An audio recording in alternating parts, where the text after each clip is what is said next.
Discours prononcé sur la tombe de Georges Clemenceau par le général de Gaulle le 12 mai 1946. Contexte.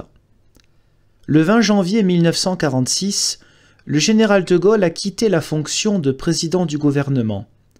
Le 12 mai, où sont célébrés à la fois l'anniversaire de la victoire et la fête nationale de Jeanne d'Arc, il va en Vendée rendre hommage à la mémoire de Clemenceau. Après s'être incliné sur la tombe solitaire du grand patriote, le général de Gaulle fait la déclaration suivante. Au premier anniversaire de la victoire, nous apportons notre hommage à Georges Clemenceau, car son exemple est celui des anciens qui l'a naguère guidé jusqu'au salut. Pour combien auront-ils compté dans ce qui vient, une fois encore, d'être fait pour sauver la patrie? Pour combien auront-ils compté dans les efforts sanglants de nos soldats, ceux des batailles en pleine lumière et ceux des combats dans l'ombre, qui surent tant souffrir et, pour beaucoup, si bien mourir, parce qu'ils se souvenaient des sacrifices faits par leurs pères pour garder la France grande et libre. Ces exemples, pour combien auront-ils compté dans l'espérance de notre peuple qui, submergé par le malheur, tirait de sa propre mémoire la certitude qu'on ne peut abattre une France résolue à survivre.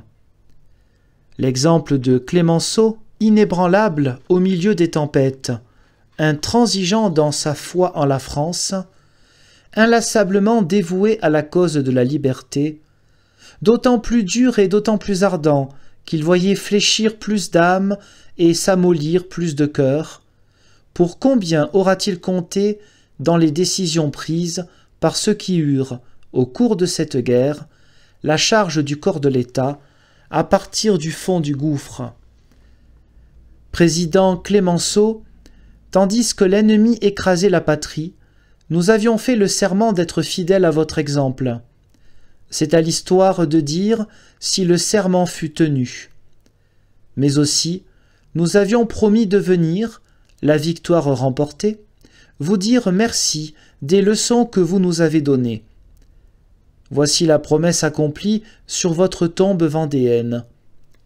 En ce jour, près de cette tombe, nous discernons mieux que jamais le destin national qui nous place au centre du drame de ce monde et, parfois, ne nous laisse pour recours au bord de l'abîme que les suprêmes sursauts symbolisés par une Jeanne d'Arc, fière, pure, sainte fille de notre peuple, ou par un Georges Clemenceau, vieux Gaulois acharné à défendre le sol et le génie de notre race.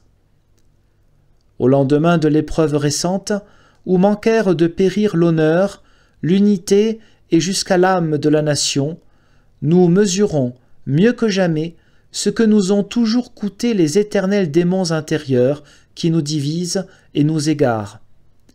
Au moment où, tout meurtri et cependant victorieux, nous reprenons notre route au milieu d'un monde déchiré, nous voyons, mieux que jamais, qui ne peut être pour nous demain pas plus qu'il n'était hier, de sécurité, de liberté, d'efficience, sans les grandes disciplines acceptées, sous la conduite d'un État fort, dans l'ardeur d'un peuple rassemblé.